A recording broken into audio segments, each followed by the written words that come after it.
पराली बिल्कुल भी फूकनी नहीं चाहिए, हम भी इसके खिलाफ हैं।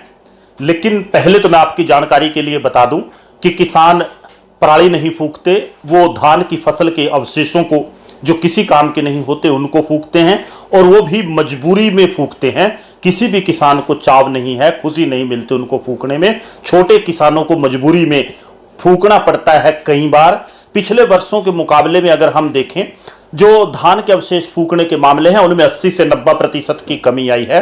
कुछ एक किसानों ने केवल मजबूरी में धान के अवशेषों को फूकने का काम किया, और वो भी उन स्थितियों में, उन हालातों में जब सरकार अपनी जिम्मेवारी निभाने में विफल रही।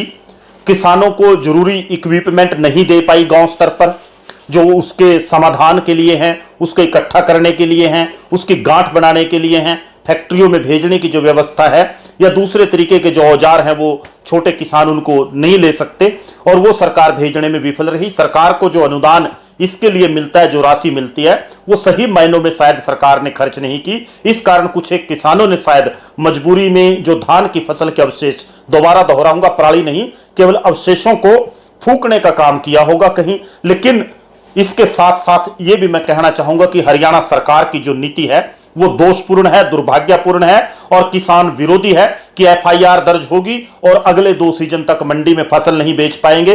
पहले ही आप फसल का उठान नहीं कर रहे, आप अन्नदाता धरतीपुत्र कमेरे किसान को धमकाने का काम करते हैं कि एफआईआर होगी। आपने खेत में काम करते हुए किसान को अपराधी बनाने का काम किया, उसके ऊपर एफआईआर कर रहे हैं आप, केवल इसलिए कि वो अपने खेत का कबाड़ नहीं फूंक सकता। किसान भाइयों, साथियों, आपको भी सोचने की जरूरत है कि सरकार ने आपको खेत में बैठे बैठे अपराधी बनाने का काम किया। आज आप अपने खेत का कबाड़ अपनी मर्जी से नहीं फूंक सकते, आने वाले समय में क्या होगा? साथियों, सोच लो, समझ लो। आप सबको भी एक किसानी के झंडे के नीचे इकट्ठा होना होगा। अगर आप अपना खेत बचाना चाहते हैं, खलियान बचाना चाहते हैं, फसल नस्ल और जमीन बचाना चाहते हैं, तो एकमात्र किसानी का झंडा ऐसा झंडा है जिसके नीचे आपको इकट्ठा होना होगा।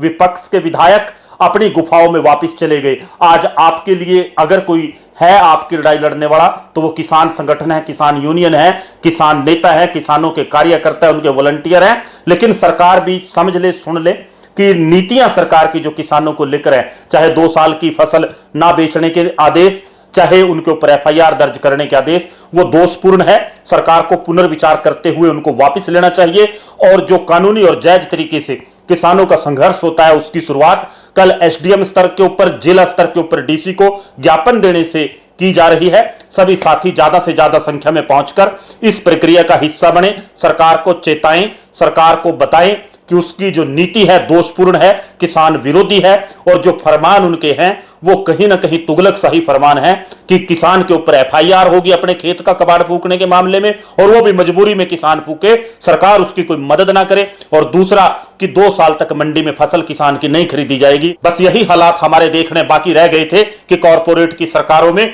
कैसे अनाज सड़कों पर उड़ता है और कैसे किसानों की बेकदरी होती है, उनके ऊपर मुकदमे दर्ज होते हैं और उनकी फसलों को सरकार खरीदने से मना करती है। किसान साथियों, एक बार फिर आप सब समझ लें कि आपकी लड़ाई आपको खुद लड़नी है, अपने झंडे के नीचे, किसानी के झंडे के नीचे इकट्ठा होकर लड़नी है। उसके लिए आपको इकट्ठा होना होगा, चाहे कोई चुनाव लड़ा, चाहे कोई चुनाव जीता विपक्षी, जिनका पहला फर्ज, पहला दायित्व बनता था किसान की इस लड़ाई को लड़ना, उसके खिलाफ आवाज उठाना, क्योंकि ये विपक्ष का फर्ज है, दायित्व है कि वो सरकार के गलत फैसलों का विरोध करे। लेकिन विपक्ष मौन है और मौन में स्वीकृति होती है। इसलिए साथियों, आप सब इकट्ठे हों। कल चाहे आपका जिला मुख्यालय हो या आपका तहसील और सब डिवीजन का मुख्यालय हो, एसडीएम कार्यालय हो, वहां पहुंचकर सरकार को ज्ञापन दें,